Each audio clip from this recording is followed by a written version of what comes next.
So the Canon C100 Mark II and the Canon EOS R6. How do they compare? This is the camera that I've been using for the past 3.5 years or so, and this is the camera that I just got over Christmas time. But I thought it'd be interesting now that I have these two cameras to compare the two and talk about their strengths, weaknesses, how they differ a lot, and what type of camera might be best for you. For those of you that don't know me, my name is Brian. I host this filmmaking channel here where I do gear reviews, VFX breakdowns, editing tutorials, all that kind of fun stuff. And I also do behind the scenes videos for my main channel called CK Productions, where on that channel, we do a lot of comedic video game short films on there and a whole bunch of other fun stuff like that. If you like any of that kind of stuff, be sure to smash that like button down below and subscribe for videos twice a week. So to put the obvious out of the way, these are two different types of cameras. This is a mirrorless camera, and this is what they call a cinema camera. One shoots photos, one does not. So let's get that straight out of the way.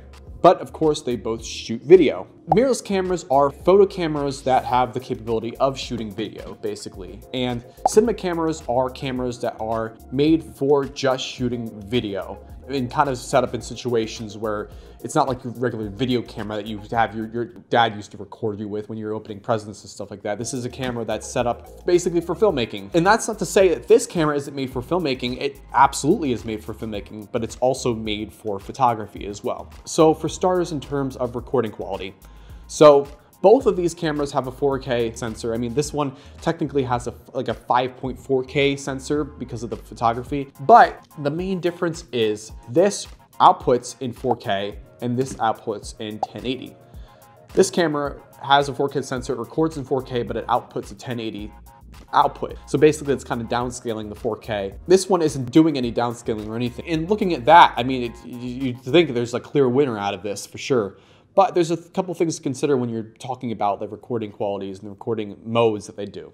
So even though this only shoots in 1080p, it does have sort of the quality of a 4K video because it's downscaling. It's kind of like the equivalent if you were to record in 4K and you were to downscale it in Premiere, 50% to a 1080 timeline. That's basically what this is doing in camera. Whereas this is not doing that in camera, it's outputting in 4K. But because of that, you kind of have some of the headaches and some of the challenges when you are shooting in 4K in the way that it shoots with here. The file sizes are bigger, takes up more space on SD card, it'll take up more space on your hard drive. As far as this, the file sizes on this are actually very small, but for how small they have a lot of quality in them. Not to say that these don't have quality, these have lots of quality, they also take a lot of space. These have lots of quality, not quite as much quality as these, and it keeps it also in a small package, so you can record a lot more on one card during a day than you can record on this one. Honestly, when I go shoot with this guy out here, I really only have to bring one card with me, whereas this one I might have to take multiple cards with me and maybe even do multiple dumps of the card. But in the end, you are getting, that true 4K export. Something to consider, this has a little bit more compression and downside where this does not, but this saves a lot more space on your hard drives where this does not. So a couple other things to do with the picture quality. A big upgrade they did with this camera when it came out is they upgraded it to 10-bit color. And 10-bit color is really great because it gives you a little bit more color information in your clips, where this only records an 8-bit color. But another thing to also consider is the files that come out of here are actually much more easier for any type of computer to really use because they're kind of simple, either AVCHD or H.264 files, whereas this, it records video to H.265, which is a file format that's really powerful, but the editing software and the player software and stuff that are in a lot of computers hasn't quite figured out H.265 yet. I end up having to actually convert these to ProRes eventually when they get onto my desktop. So that's actually another batch of video clips that I need the space for. Whereas this, I can take them straight out of the camera and have them go straight onto the timeline, and I can edit them a lot quicker. The big advantage that mirrorless cameras have over a camera like this is their versatility on different rigs. So especially I'm talking about the very popular gimbals nowadays, sort of like the Ronin S, the Ronin S equivalent gimbals. They're designed for cameras this size. They're not designed for cameras this size. Even though I've been able to put cameras this size on gimbals like that, they're designed for cameras like this, and they work much better for cameras like this. And the fact that now that I have a camera like this, I'm going to exclusively be using this camera on there. It's a lot more easier to balance the camera, a smaller camera like this than a bigger camera like this one. It's a lot more compact, and you have a lot more versatility when you're moving it around. You can get a lot more varieties of angles when you're using this on a gimbal. When you get something like this, you're kind of limited to the range of motion that you can use. I've gotten plenty of great shots on the gimbal with this guy, but a lot of the times it does take multiple takes to get to that great shot. Another big difference between these two cameras is their sensors. So one, this is a full frame sensor here, and this is a Super 35 sensor here. Both have, their advantages and disadvantages. When you're working with a full frame sensor here, the focal length of your lens that you're using is gonna be the true focal length that you're getting. The focal length that you're using on this guy here, you're gonna have to do some math with it. So for example, this 85mm lens, if this 85mm lens was on here, it would be true 85mm. If I put the 85mm on here, it's more like 100, 120 millimeters. So, significantly more zoomed in than you would have it on here. And that could be an advantage or that could be a disadvantage. For wider lenses that you're using, they're gonna look much wider on here than they do on this one. Like for telephoto lenses that you're using, they're gonna look way more telephoto on here than you are on this one. There's definitely been scenarios with this guy, depending on the lenses that I'm using, I need to move the camera back a little more. I need to get a little bit wider than I would have to if I'm using something like this.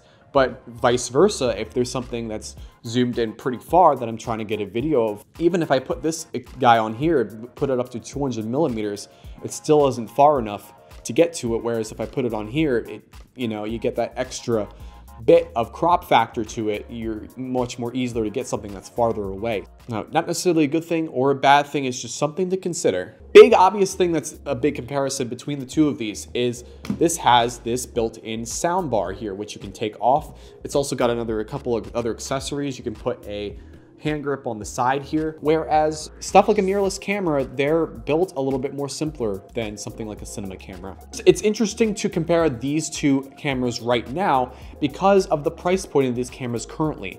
The price point of these cameras currently, this one's about $2,500, this one's about $2,700. So pretty similar in price overall.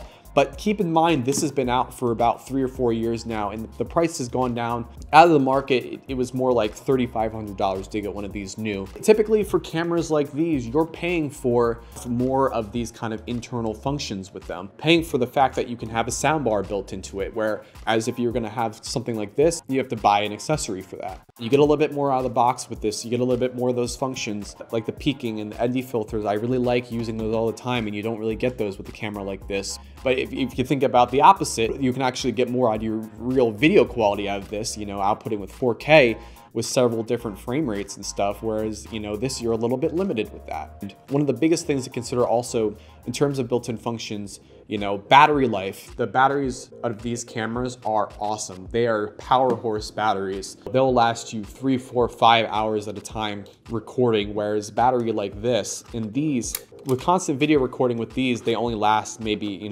2 hours at most, maybe an hour and a half. And you're gonna have to, swap them out several times during a shoot, where most of the time you can get by with 1 or 2 batteries for a typical shoot with this guy. They also charge up very quickly as well. And a big factor is where this has a huge advantage is its recording time. This has practically unlimited recording time. I mean, it just lasts as long as the battery has. Whereas this has a 30-minute maximum for its recording time. The camera just stops recording after 30 minutes, whereas this, I think after 30 minutes, it creates a new video clip, but it doesn't stop recording.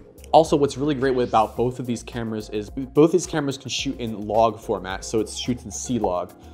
Built into it, and that's great for filmmakers because shooting in log is very important, especially when you're doing a lot of color correction, color grading. You get a lot of detail. It gives you a nice blank canvas to build in your saturation, to build in your contrast, to build in your blacks and your whites. But this one also having the 10-bit color recording, this one only having 8-bit color recording, you get a little bit more color space, as I noticed really quickly right off the bat. And it's to be expected for something like this to have slightly better recording styles, slightly better color profiles and stuff than something like this, because this is a newer camera and it's supposed to get better over the years. So overall, who should get either one of these cameras here?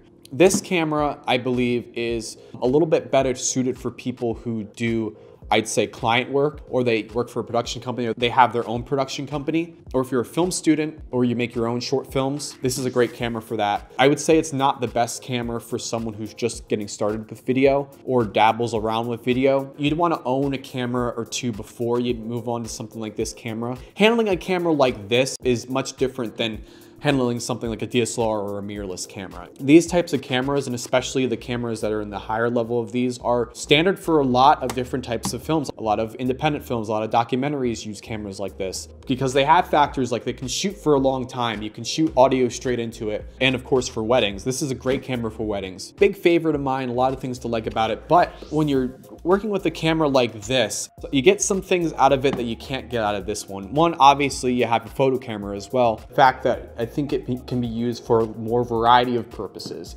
even purposes that kind of go beyond traditional like filmmaking. Vlogging style, if you're holding it handheld like this, you can do something like that, nice and easy. Whereas this, you can't really do that as easily. A personal video camera to shoot when you're out like on a vacation where you're shooting photos, you can just switch to this guy and shoot some video as well. Can't do something with something like this. You can just fit this on a small bag and bring it wherever you want. And there's a little bit less of a barrier to entry with something like this just because it's simpler. It's a little bit more compact and easier to use than something like this. And obviously with the advantage of having this bigger output, you have 4K output, you have the advantage of being able to reframe your shots a little bit more, being able to export in 4K instead of just 1080. But you know, you get the caveats of not having the type of soundbar and some of the stuff built in. You might have to pay extra and get some extra stuff if you want to use that. The fact that it takes up more battery life and it takes up more card space. What I personally will be using these cameras for, bunch of different scenarios. I think there'll be a lot of scenarios where I'll be using both of these cameras at once. Primarily, the CK production shooting camera is going to be this one going forward. A lot of our CK production shoots are very quick. They move very fast. And this is a camera that's very good for moving quick and moving fast. And putting it on the stabilizer is a lot easier than this one. In the fact that it has an output of 4K is something I've been wanting to do for a while. But what's great about this is I have the flexibility to, if I want to, I can have both of these cameras on sets and do sort of an A cam or a B cam type of thing because of their color science being pretty similar to each other. For my wedding setup, I'm going to be definitely using both of these cameras. This camera is going to be used for a lot of those long scenarios like long ceremonies, and this is going to be used for basically those B-roll shots, those pretty shots that they have. When you're putting it on the stabilizer and you're swinging it around the couple while they're dancing, or you're getting really, nice B-roll shots of the dress or the people dancing, this is the perfect camera for that. And, a big plus is my back usually hurts when I'm using this camera all day. My back, I won't feel nearly as sore if I'm using a camera like this. If you're looking for a camera yourself, I would really think about what kind of stuff that you're planning on filming and what needs do you have when you're, doing filmmaking in general. In the end, what's really important is it's not always the camera that matters in the end. It's how you use the camera, how you compose your shots, how you light your shots, how you edit your footage makes all the difference in the end. All the aspects of filmmaking have to go into your film, into your project, and camera is just a tool to help you get there. So if you guys like this review comparison, be sure to smash that like button down below and subscribe for videos twice a week where I do more camera reviews, more VFX breakdowns, editing tutorials, all that kind of fun stuff having to do with filmmaking. My voice is getting kind of tired, so I'm going to end the video here. See you guys next time. Bye, everyone.